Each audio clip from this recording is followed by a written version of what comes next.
The shop was empty except for the hum of the overhead lamp when Mira Castellano found the key. It was past 11.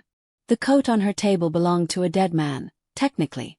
Vittorio Marchetti had been gone 8 months, and his son Dante still brought his father's old suits in for alteration rather than let anyone give them away. Mira understood that. She kept her aunt's thimble in a drawer she never opened for any other reason. She was replacing the lining of the left breast pocket when her needle caught on something that wasn't fabric. A hard edge, small, sewn flat between 2 layers of silk with stitches too even to be old. Old stitching sagged. This didn't. She cut it free carefully, the way she'd been taught to open a hem without damaging the cloth around it, and a brass key fell into her palm. Small, old-fashioned, the kind that opened a door rather than a drawer. No tag. No number. Just a faint groove worn into the shaft from years of turning in the same lock. Someone had hidden this on purpose. Recently. The stitches told her that much, maybe within the last year, long after Vittorio Marchetti had any hands left to sew with himself. Mira turned it over twice under the lamp.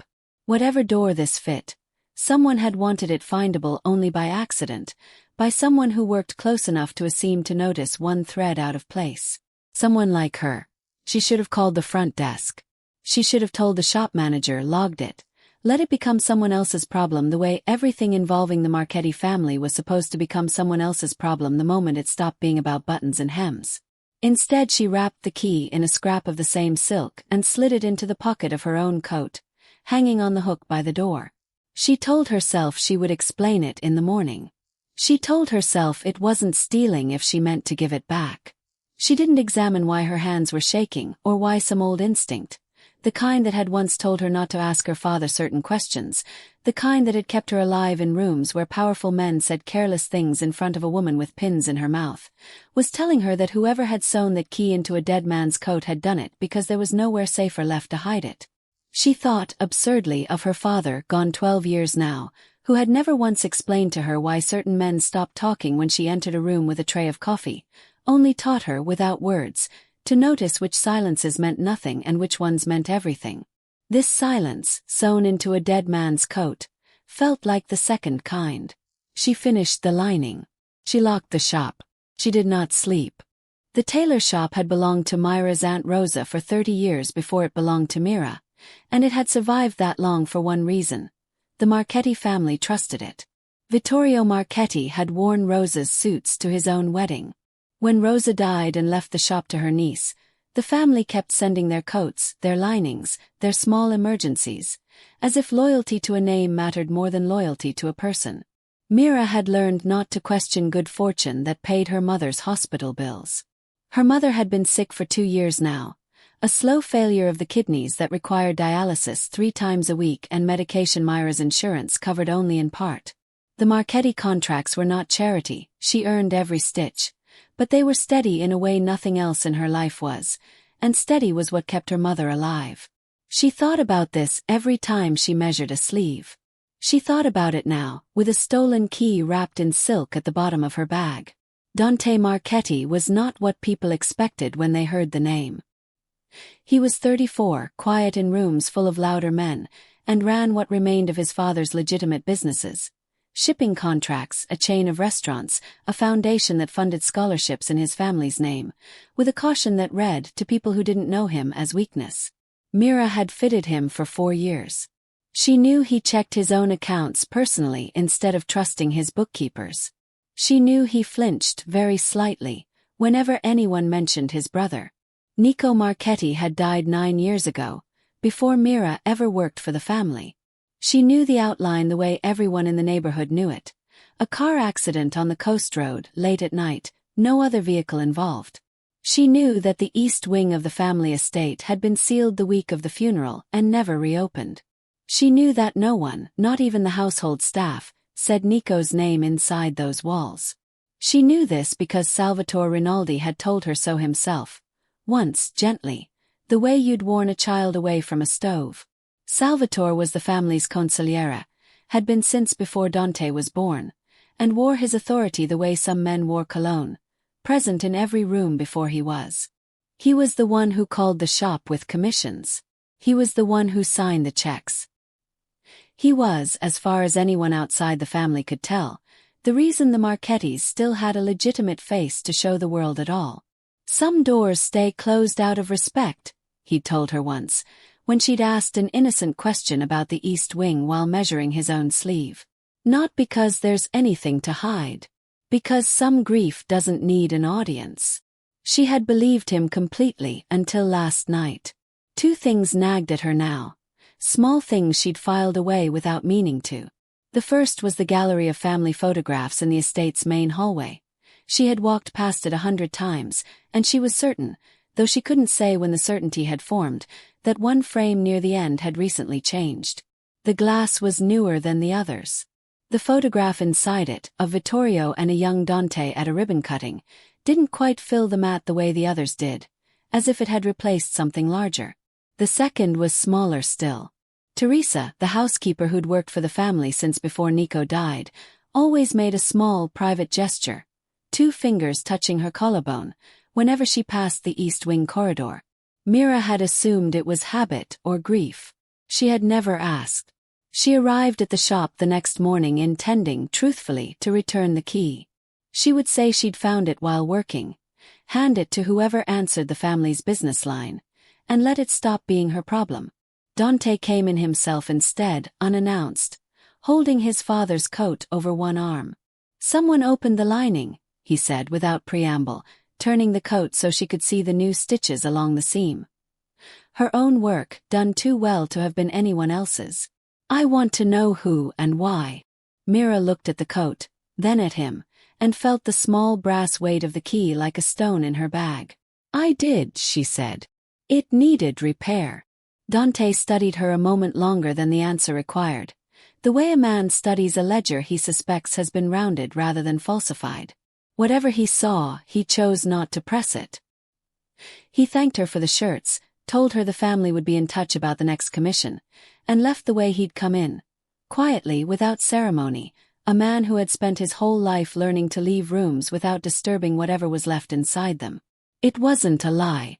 It also wasn't the truth, and she understood, watching his face, that she had just made a decision she couldn't take back. Dante didn't press her further that morning, which surprised her more than an accusation would have. He simply nodded, said the coat looked fine, and left a new commission on the counter. 3 shirts, a jacket, nothing urgent, as if the conversation had been about nothing at all. Mira watched him go and understood that he had chosen not to see something he could easily have seen, and she didn't know yet whether that made him kind or careless. She told herself again that she would return the key. She told herself this the whole drive out to the estate 3 days later, when she arrived to deliver the finished shirts and found the house half empty. Dante at a business dinner in the city, Salvatore away on what the housekeeper called family matters, most of the staff given the evening off for a cousin's engagement party in the kitchen wing. The drive out had taken longer than usual, a slow crawl along the coast road in early evening traffic, and Mira had spent most of it arguing with herself in the quiet, practical voice she used for difficult clients. Return it tonight. Leave it with Teresa. Say nothing more about it, and let the family's business stay the family's business, the way it had been for 4 years without costing her anything worse than long hours and the occasional client who paid late. The estate looked different, half empty. She had only ever seen it fully staffed, every window lit, someone always visible through a doorway somewhere. Tonight the long drive was dark except for the porch lamps, and the house had the hushed, held-breath quality of a place that knew it was unwatched.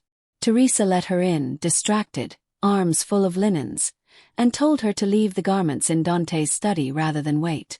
Mira climbed the main staircase alone for the first time in 4 years of service to this house, past the gallery with its one photograph that didn't sit right in its frame, past the corridor where Teresa's fingers always found her collarbone, and stopped.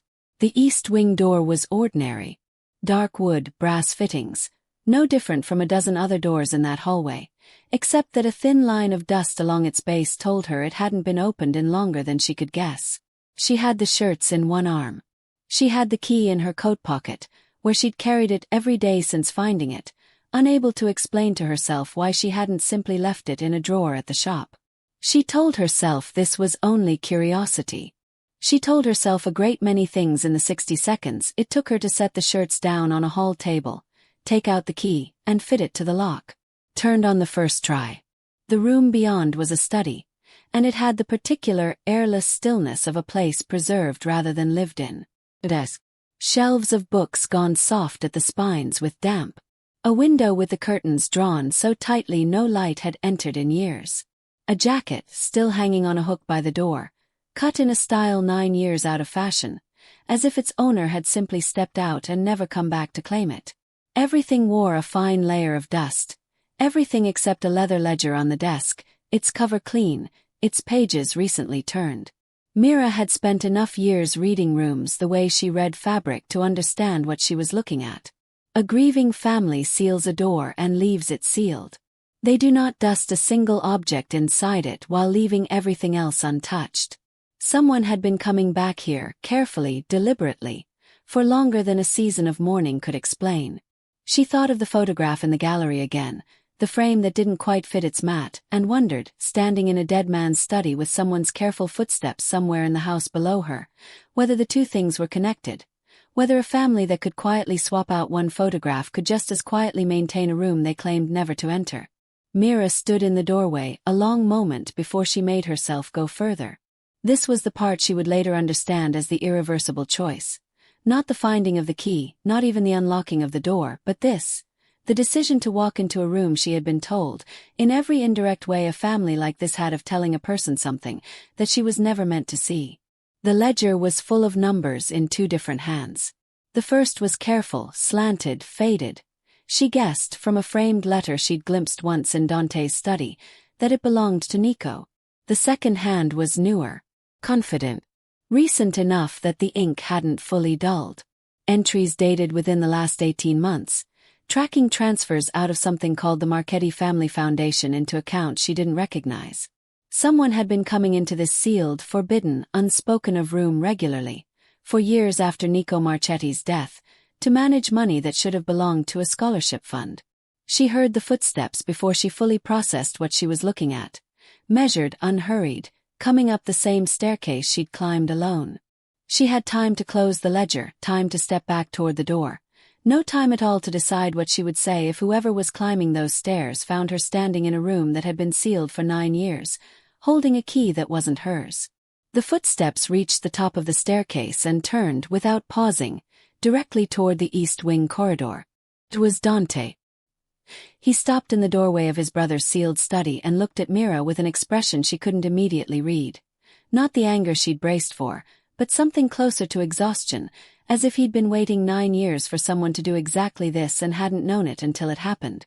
"You found a key," he said. "Not a question. Sewn into your father's coat." She held it out to him, her hand steadier than she felt. "I should have given it to you the first night." He didn't take it.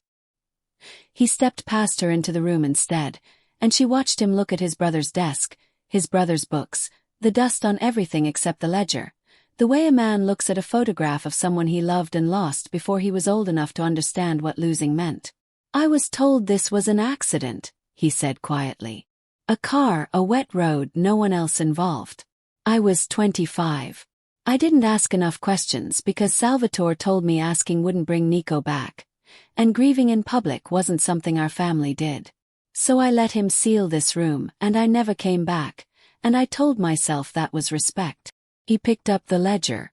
"Read the second, newer handwriting." His jaw tightened in a way Mira recognized from 4 years of fitting suits over a man who rarely let his face show anything at all. "This isn't my brother's writing," he said. "I noticed the same thing." "Then whose?" He stopped. Something crossed his face, quick and unwelcome, and he closed the ledger before finishing the sentence. He didn't answer his own question that night, and Mira didn't push him to. She left the estate with the key still in her pocket, at his insistence. "Someone hid it in a coat rather than a drawer," he said, "which means whoever hid it wanted it found by someone with no reason to protect the person it belongs to. Keep it safer than I can." The consequences arrived within the week, quiet and deniable, the way real pressure in that world always was. The next commission the family sent went to a shop 2 streets over, with a note about scheduling conflicts that hadn't existed a month earlier. A regular client of Mira's, An older woman who'd never missed an appointment in 6 years, cancelled abruptly and wouldn't say why. Her landlord, who had never once been prompt about anything, mentioned in passing that he'd heard her lease might be reviewed. None of it could be traced to a single order. All of it pointed the same direction. Mira had grown up around men who understood pressure as a craft rather than an event. Her father had worked briefly for a produce distributor that answered, indirectly, to families like the Marchettis, and she remembered him explaining once, almost admiringly, that the smartest threats never announced themselves as threats at all. They simply made the ordinary machinery of a life stop running smoothly, one gear at a time, until the person on the receiving end grew tired enough to stop asking the question that had caused it. She recognized the pattern now from the inside, and understanding it did nothing to make it easier to bear. Her mother's next dialysis appointment fell on a Tuesday. Mira sat outside the clinic afterward, doing arithmetic she already knew the answer to, and allowed herself, for the length of one cigarette she didn't usually smoke, to imagine simply giving the key back and letting the machinery start running smoothly again. It would cost her nothing but a version of herself she was fairly sure she wouldn't like very much afterward. Mira understood without anyone saying so, that Salvatore Rinaldi knew exactly what had happened in that study, and had decided, with the patience of a man who had waited 9 years for one door to stay shut, that the simplest solution was to make her life smaller until she stopped being able to afford curiosity. She almost let it work. She sat with her mother's latest bill on the kitchen table and did the math twice, and both times the number told her the same thing. She could not survive losing the Marchetti account, could not survive it and keep her mother in treatment, and the safest thing in the world would be to hand the key back, forget the ledger, and become again the invisible woman with pins in her mouth who never asked what doors were for. It was Teresa who changed her mind 3 days later, cornering her outside the shop with the particular urgency of someone who had been carrying something heavy for a very long time and had finally found somewhere to set it down. "The night the young master died," Teresa said, not using Nico's name even now, glancing twice down the street before she spoke. "Mr. Rinaldi told the police he was 2 hours away, at his sister's house in the north, and they never questioned it because he is Mr. Rinaldi." She pressed her collarbone with 2 fingers, the gesture Mira had watched for years without understanding. "I was in the kitchen at 11 that night. I heard his car in the drive. I have never told anyone because who was I going to tell it to him?" "Why tell me now?" Mira asked. "After 9 years. Teresa's eyes went briefly to the shop window behind Mira, as if checking for anyone who might be watching from the street. "Because you unlocked a door I've been afraid of since before you worked for this family, and nothing terrible happened to you for it. I kept thinking someone would. I think I've been waiting 9 years to find out I was wrong." She left before Mira could ask anything further, but she had already given her the second piece she needed. A witness, however frightened, who placed Salvatore Rinaldi at the estate on the night. His ledger claimed he'd been somewhere else entirely. Mira went home that night and sat for a long time at her kitchen table with the key in front of her, turning it slowly under the lamp the way she had the first night she'd found it. She thought about the terminated contract, the cancelled appointment, the landlord's vague warning, and set each one, deliberately, against the memory of Teresa's 2 fingers pressed to her collarbone every time she passed a closed door for 30 years. Fear that old didn't come from nowhere. It came from watching, up close, exactly what happened to people who asked the wrong question of the wrong man. She did not return the key. She brought what she had to Dante the following evening, not at the estate, where Salvatore's presence hung over every room like weather, but at a small restaurant near the harbor where the Marchetti name meant nothing to the other diners. She told him about Teresa's account of the car in the drive. She told him the ledger's second handwriting had continued for years after Nico's death, long after any grieving relative might have visited a sealed room once or twice out of sentiment. Dante listened without interrupting, and when she finished, he said the thing she hadn't expected. It could still be an old habit. Nico kept records for the foundation before he died. Someone might have simply continued the paperwork without wanting to disturb the room otherwise. Someone who climbs a staircase toward a room your entire family avoids, regularly for 18 months, just to do paperwork? "You don't know Salvatore raised me," Dante said, and there was an edge in it she hadn't heard from him before. "After Nico died, after my father's stroke 2 years later, Salvatore was the one who taught me how to run this family without destroying it. I owe him more than a suspicion built on handwriting and an old woman's memory. It was the closest they had come to an argument, and it cost them both something. She watched him retreat, in the middle of a sentence, back into the careful, unreadable man she'd fitted suits for across a counter for 4 years, and she understood that trust between them, if it existed at all yet, was thinner than either of them wanted to admit. "I'm not asking you to condemn him," she said, quieter now. "I'm asking you to look at the dates the way you'd look at a contract that didn't add up. You wouldn't sign something for a client on faith alone. Why sign this one?" Dante didn't answer that night. He paid for dinner, walked her to her car, and said good night with the same careful courtesy he'd shown her across a fitting room counter for 4 years. Polite, contained, giving nothing away. It was only after his car pulled out of the lot that Mira allowed herself to wonder whether she'd pushed too hard, too soon, on a wound that had been closed badly, for 9 years before she'd ever touched it. The reversal came 2 days later, from a source neither of them had expected. Mira, unable to let the ledger go, had copied 3 pages of the recent entries onto a notepad before returning it to the study. Dates, amounts, the recipient account numbers, written out of instinct more than plan. She showed the copy to her cousin Antonio, who did bookkeeping for a shipping firm 2 towns over and owed her a favor from years back. He called her the next morning, his voice careful in a way that told her before he said anything that the numbers meant something. "These account numbers," he said, "they're not foundation accounts. They're personal. And I recognize the routing bank. It's the same one Salvatore Rinaldi uses for his own holdings. I did some contract work auditing them years ago, before I knew who he was to your Marchettis. The recent handwriting in the ledger wasn't a family member quietly grieving over old paperwork. It was Salvatore, for 18 months and likely far longer, diverting money meant for scholarships bearing a dead boy's name into accounts that belonged to himself. Mira sat with that fact a long time before she understood its full shape. Nico hadn't died in a random accident that Salvatore happened to benefit from afterward. He had died, and the room where his work lived had been sealed by the very man who then spent 9 years quietly using it. Using him, as cover for exactly the kind of theft Nico, by every account she'd heard, would have caught and stopped had he lived. She called Dante that night and told him everything Antonio had found. She heard, in the long silence on the other end of the line, a man rebuilding 9 years of memory around a single unbearable possibility.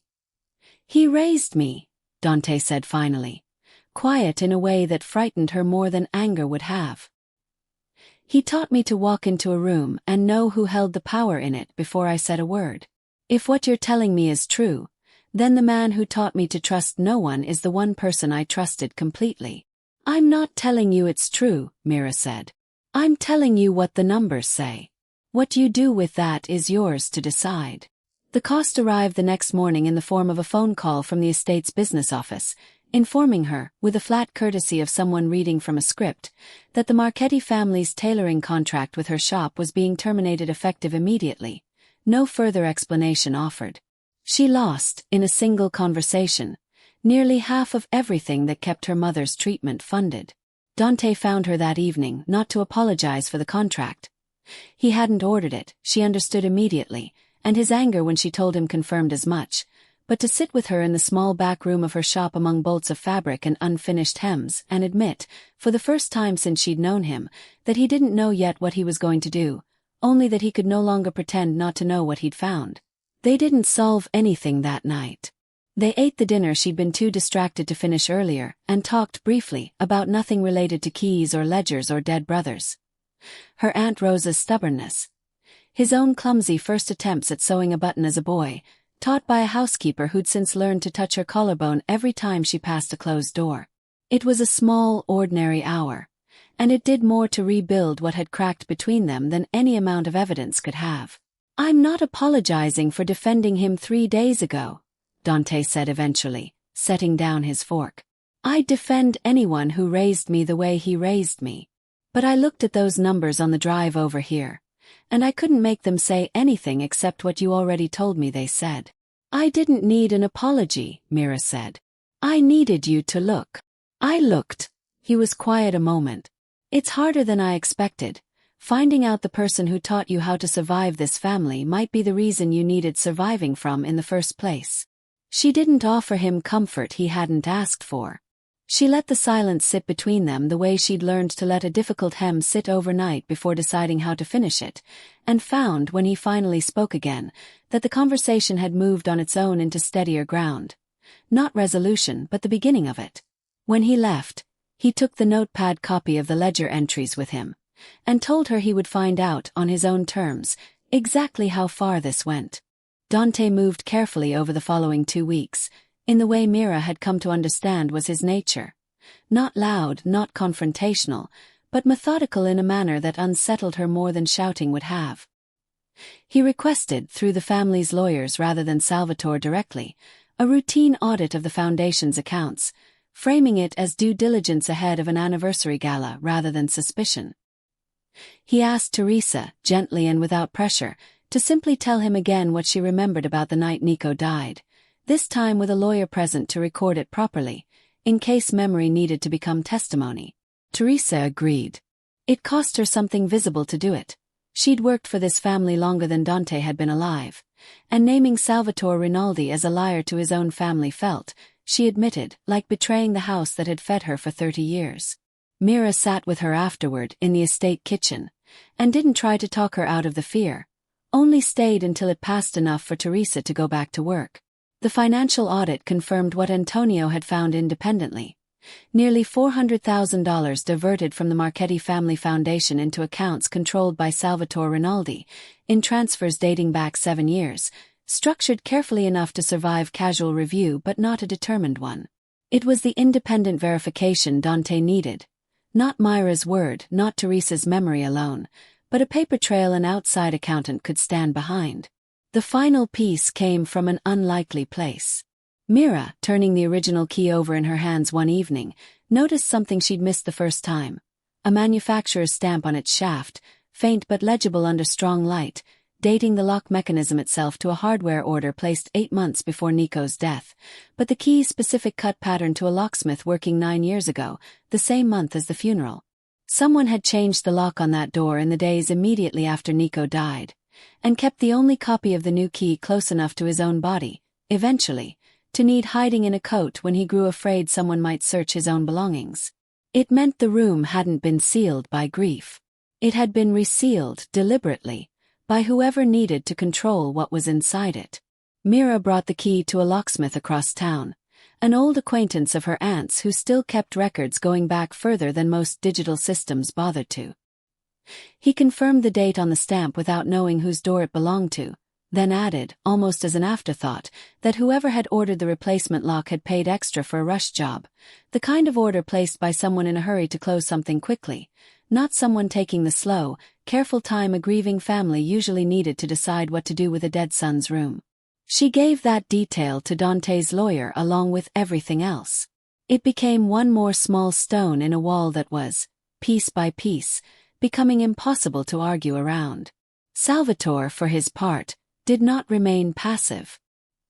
He sensed, with the instinct of a man who had spent decades reading rooms before anyone spoke in them, that something in the house had shifted against him, though he couldn't yet name what. He responded the way he always had, not with confrontation, but with a stronger offer of control disguised as protection.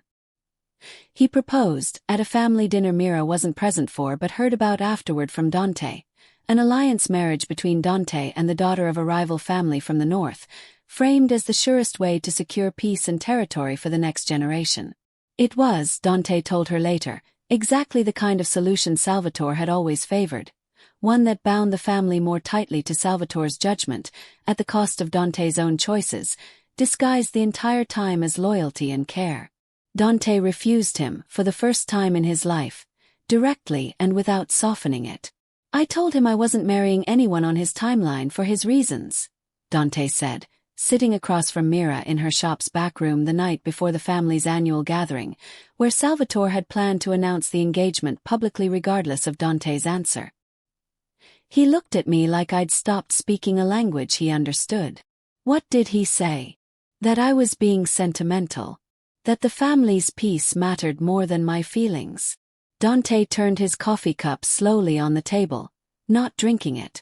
9 years ago I would have believed him. I think until 3 weeks ago I still did. The boundary cost him something real. Salvatore had raised him, had been the only steady adult presence after his father's stroke and his brother's death, and refusing him for the first time meant accepting that the foundation of Dante's adult life might have been built, deliberately, on someone else's theft and someone else's silence. They had, by that night, everything the truth required. The key and its lock cut and changed in the days after a death, Teresa's account of a car in the drive when its owner claimed to be elsewhere, an independent financial audit tracing years of stolen money, and a ledger, still in the estate's evidence file now rather than a sealed room, written in a dead man's careful hand until it wasn't. Salvatore would be at the gathering the next evening, expecting to announce an engagement that would secure his influence for another generation. He had no reason yet to believe anyone in that room could take it from him. Dante called her that same night, later than he usually would have, his voice carrying the particular fatigue of a man who had spent the day rehearsing a confrontation with someone he still, despite everything, didn't want to lose. "He'll defend himself well," he said. "He always has. I need you there. Not standing behind me, not staying quiet in case it goes badly. If we do this, it has to be the truth as we found it, in the order we found it. That means you speaking, not just me repeating what you told me." "I know," Mira said. "I already decided that before you called." Mira spent that final night before the gathering doing the only thing she knew how to do with fear. She sat at her work table and altered by hand the plain gray dress she owned into something sharper, cleaner, a garment built for a woman who intended to be looked at and listened to rather than overlooked.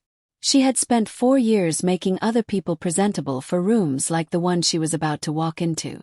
Tomorrow, for the first time, she was making herself ready for one.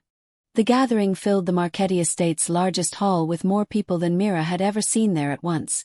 Extended family, business associates, the rival family's delegation seated near the front, waiting for an announcement they believed was already decided. Salvatore moved through the crowd the way he always had, unhurried, a hand on every shoulder that needed steadying, every inch the man who had held this family together for 30 years. Mira stood near the edge of the hall in the dress she had remade with her own hands the night before, watching him work the room he had controlled for 3 decades without anyone in it ever needing to be told to defer to him. It occurred to her watching that this was exactly what made him dangerous. Not cruelty, which people learned to see coming, but a warmth so consistent that no one thought to check what it had cost, or who had paid for it. Dante stood near the front with his lawyers close, calm in a way Mira recognized now as the stillness before he acted rather than the stillness of someone waiting to be told what to do. He had asked her 2 days earlier whether she wanted him to present what they'd found on her behalf, to spare her the room's attention. She had told him no. She had noticed the clue. She had carried the key. She would be the one to say it out loud. Salvatore began his toast before dinner, warm and practiced, working toward the announcement everyone in the room expected. Mira stepped forward before he reached it, and felt, for one full second, every eye in the hall land on the seamstress who had no business speaking at a family gathering at all. "Before there's an announcement," she said, her voice steadier than her hands, "there's something this family deserves to hear first." Salvatore's expression didn't crack, not immediately. 30 years of composure didn't fail on the first sentence. "This isn't the place, my dear." "It's exactly the place," Dante said, moving to stand beside her rather than behind her. "Let her finish." She laid it out the way she would explain a garment's construction to a client. Plainly in order, without embellishment she didn't need. The key sewn into a dead man's coat. The lock changed in the days after Nico's funeral, not before it. The sealed room used, 4 years afterward, to manage transfers no foundation would have authorized. Teresa, standing near the kitchen doorway, confirmed in a clear voice that she had heard Salvatore's car in the drive the night Nico died, at the exact hour he claimed to be 2 hours north at his sister's house. Salvatore recovered his composure quickly, addressing the room rather than Mira directly. His voice pitched for sympathy. A housekeeper's memory, 9 years old, against 3 decades of service to this family.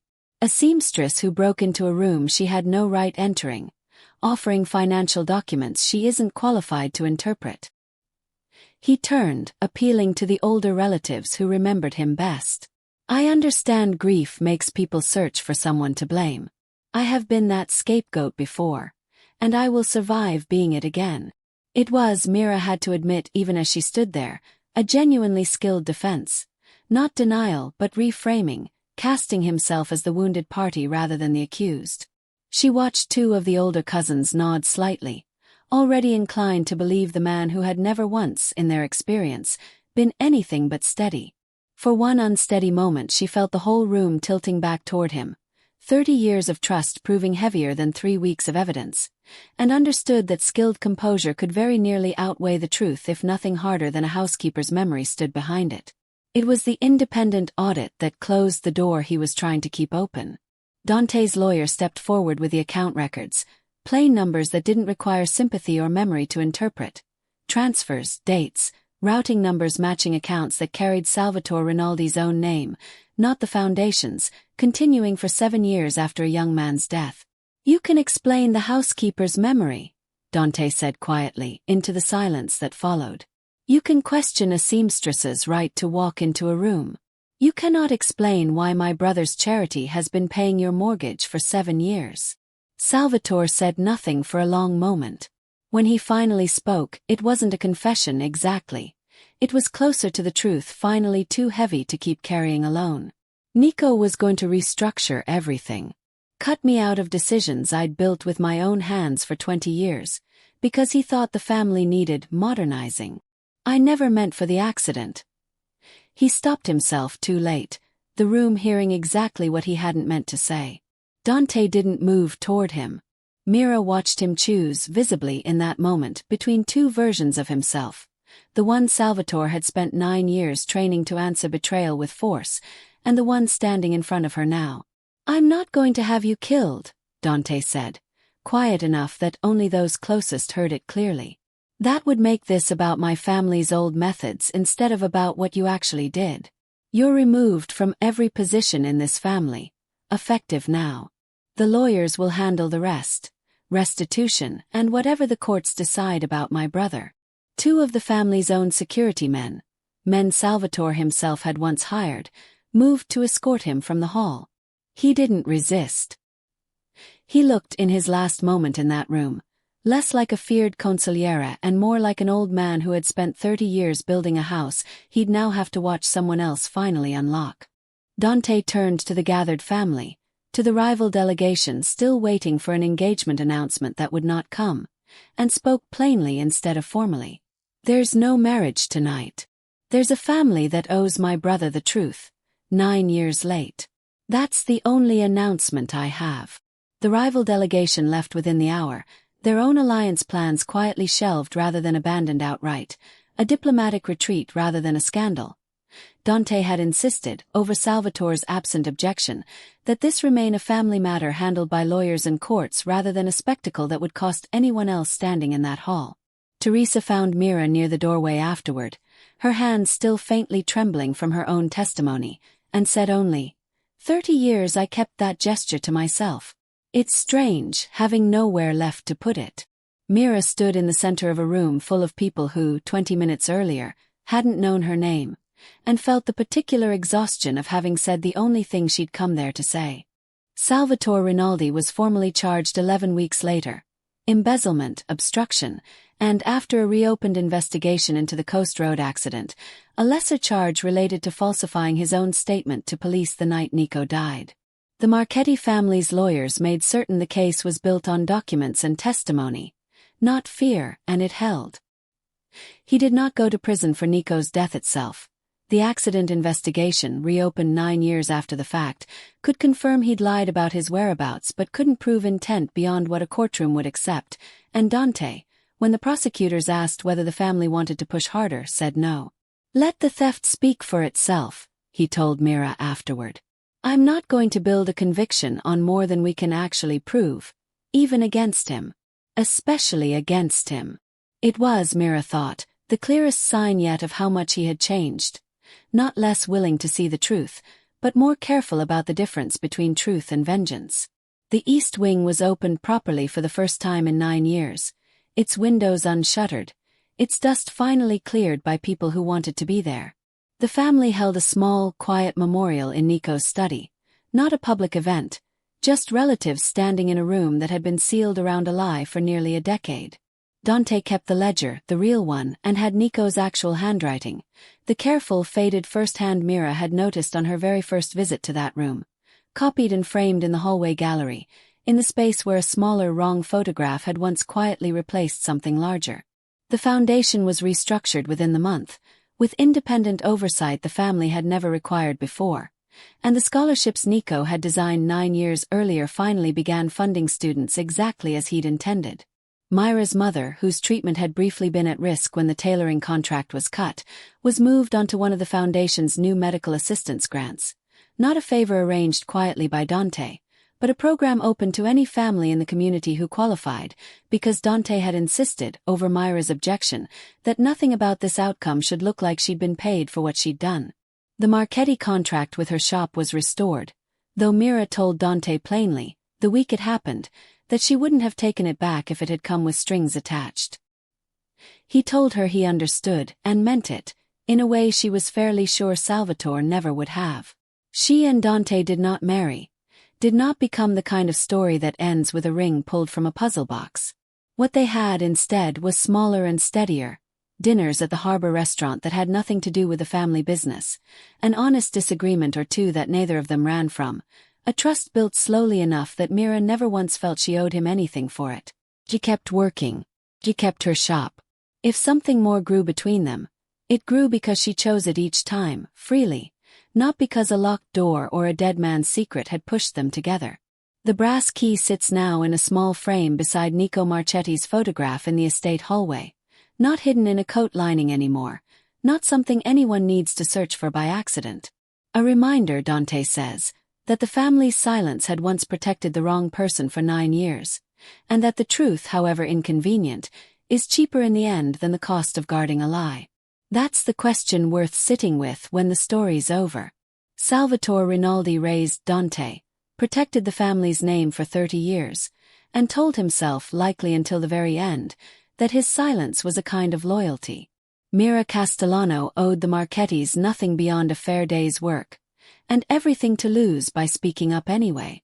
Loyalty that depends on nobody ever asking a question isn't loyalty at all. It's just control wearing a gentler name. Real loyalty survives being looked at closely. Salvatore's never could, which is the surest sign it was never really loyalty to begin with. Would you have unpicked that lining and reported the key immediately, the safe thing, the smart thing? Or would you have kept it the way Mira did, because some part of you already suspected that whoever hid it needed someone braver than themselves to find it? If this story made you think about what real loyalty costs, tell me in the comments, and consider subscribing for more stories like it.